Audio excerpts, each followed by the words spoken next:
Welcome, everybody, to How to Become a Freelancer in 30 Days, day number 2. My name is Anthony Chatfield, and today we're going to be talking about how to create an online profile that's going to capture attention and help you get more work. Okay, so today what I want to talk about, and one of the most important things that you're going to need as you build out your freelance business, is how to present yourself. How to make sure everybody knows that you can do what you say you can do. A lot of this is going to be done on third-party websites where you're going to have to build a profile and build a portfolio and show people all the awesome stuff that you say you're going to be able to do for them. All right. So the goals today, what I want to talk about is how much money you can make, how to create an effective profile on one of the free sites that we're going to talk about, deciding what to bid on, when to bid on it, and then how to set your skills and take tests to show people that you can do these things. All right. So the first thing on that list is how much money to charge. This is the first question I always get, and unfortunately, it's not always the most important question, but it is the most relevant. There's a lot of other things you need to think about and do, but I want to touch on this first because honestly, if you can't make enough money, then freelancing is not going to be a viable alternative to your full-time job. So we need to talk about how much you want to make, also how much you need to make. Part of that's going to have to do with how much other people in the field charge, and then what is the finished product worth. So the idea here being that instead of charging for your time, which is what most people are used to doing, you need to charge for the product you produce. And from my perspective, this has always been really hard. I've always charged for time, and then when I didn't charge for time, I charged per word, which is the same thing, because it takes the same amount of time, roughly, for each word I write. These days, it's a little bit different because I know the value of the finished product I produce, and that's what I charge for. And while I don't freelance currently, as much as I used to anyways, these things are still in effect. So think about the value of that item you produce. And again, a lot of this is going to have to do with other people and what they charge in your field. So if you know the standard going rate for an article for somebody with your level of experience is about 4 to 5 cents a word, and that's usually somebody who's pretty good, has a good portfolio, but maybe he's only been around for a little bit of time, then that's around what you're going to want to charge. At the same time, undercutting and charging less than everybody else isn't really going to work long term, because all you do is you establish that you charge very little and people expect that. So when you increase it, it becomes very hard to do. So you want to think about how you're going to increase over time and also what other people are charging. At the same time, do you offer any bonuses that other people don't? So when I'm talking about bonuses, I'm talking about other skills. For example, when I used to deliver ebooks to clients, I would format them and get a cover and make sure they were ready to publish as is. I would often send a PDF version, a Kindle-ready version, and the Word document so they can make edits if they wanted to, all together at the end. And that's something, it sounds like a no-brainer, but most people don't do that. Most writers will send a poorly formatted draft in a Word document, and that's that. So that was a little bit of an extra thing I did, and then I know that was worth money and time to these people, even if they never said so. And that's why they keep coming back to me for their books. All right. So in terms of charging a starting rate, there are a few things to keep in mind. First, you're going to start a little lower than you might like. So, we just talked about how you need to sit down and figure out how much you need to make and what it'll take to actually become full-time at this. You might have to start a little below that. And that's just because as you get going, you have no proof that you can do this. Once you've done a couple projects and shown people that you know what you're doing, it becomes a lot easier to increase that rate rather quickly.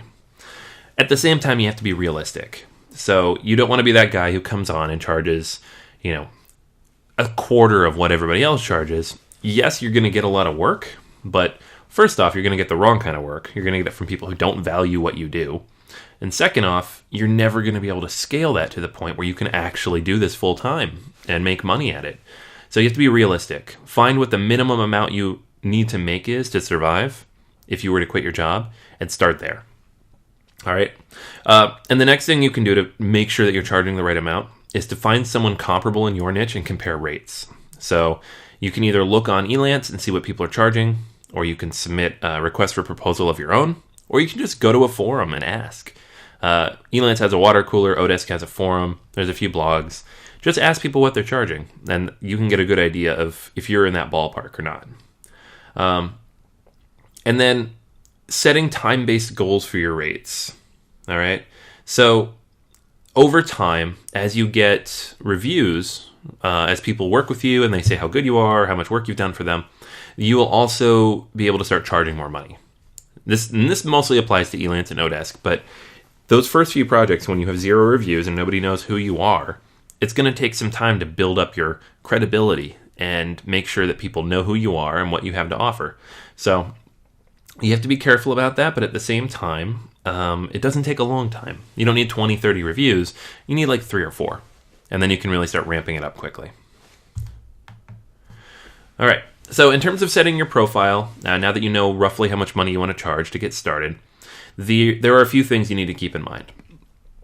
Elance does a great job of walking you through this. So if you create an account and start building your profile, it'll ask you for certain things. But the most important things, the things you absolutely need to have, are your general overview of what you do, a list of skills and abilities you have as a freelancer, an image of some sort, whether it's a logo that you've already created, and we probably haven't gotten that far, so it might be easier just to use a headshot, and then contact information. So you should have your email address, and whether it's available or not, people should be able to somehow get a hold of you. A phone number, a Skype ID, any social media links.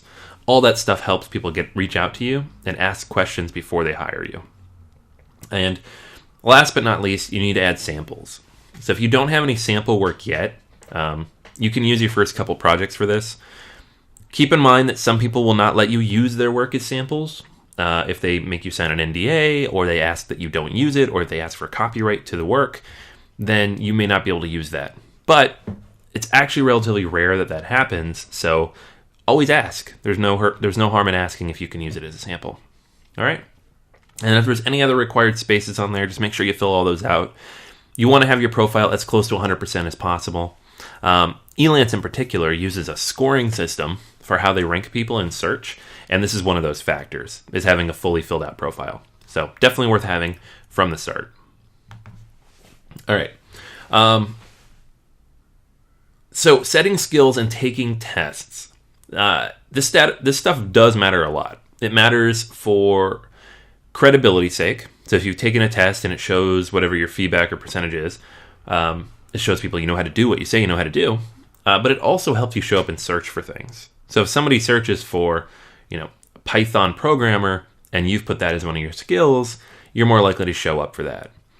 At the same time, something like 60 to 70% of project owners will check these stats. They will see how you've ranked in those different areas and what your skills are. It's just part of the vetting process. If you are a business owner and you post a project and you get 30 bids, you need some way to start breaking people down. The reviews they have will be one of the first things they look at as the price. But from there on, if everybody's equal, they're going to look at skills and portfolio and all that stuff. So you need to have it all done. You just make it that much easier to hire you if you do. Feedback is going to be really important. For me, the minimum threshold on feedback is about a 4.5. You don't need a perfect 5, but you do need to make sure you don't have any iffy reviews in there. So just do an amazing job early. Most people will give you a good review. If somebody doesn't, don't hesitate to ask them to fix it. What can I do for you to make sure this is right and I can get this number bumped up a little bit? This is my income, but at the same time, I want to make sure you're happy. All right. And then take your tests that Elance provides. Odesk also provides these tests. There are hundreds of them. Some of them are basic, like English grammar and different types of software. Some of them are much more complicated, just to prove you know what you say you know. But they're well worth taking. They each take like 10 to 15 minutes, so it's worth doing.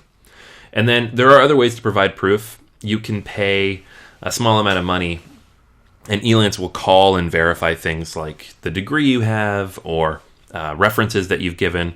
You can have recommendations listed on there. This is all stuff that's going to help you in the end. All right, so that's today. Today what I want you to do is go to Elance or Odesk, Pick your choice. Elance is going to be better if you're a writer or a designer, if you do something with a tangible end deliverable, whereas Odesk is better if you're more on the hourly work side. There's really no major difference. It's the same company now, but take a look and see which one has more of the types of projects you're looking for and create a profile on that site. Decide how much money you want to make for your work within a realistic range. You're going to bid differently depending on what people's budgets are, so set a range and you can work within that. And then place at least one bid on a project just to see how the process works. If you want to go above and beyond and bid on a bunch of stuff today, go for it, but get the ball rolling and see what you can pull in. Keep in mind that these sites do charge for bidding. At least in the Elance side, they will charge for everything after a certain number of bids. They do have a free profile, so you can start with that. But if you really want to jump in head first and do a ton of bidding right away, you will at some point have to pay for a membership. Finally, set up tracking tools for other RSS-based sites to get work. We'll go through this in a little bit in about a week or so. There's a lot of different websites that offer job boards or skill-specific opportunities. If you are going to start using those, which you should, now's the time to start finding a tracking tool like Feedly or even just keeping track of it in Evernote or a reading tool such as the one that the Mac offers to save later for your phone. Those are going to make it easier to find jobs later on.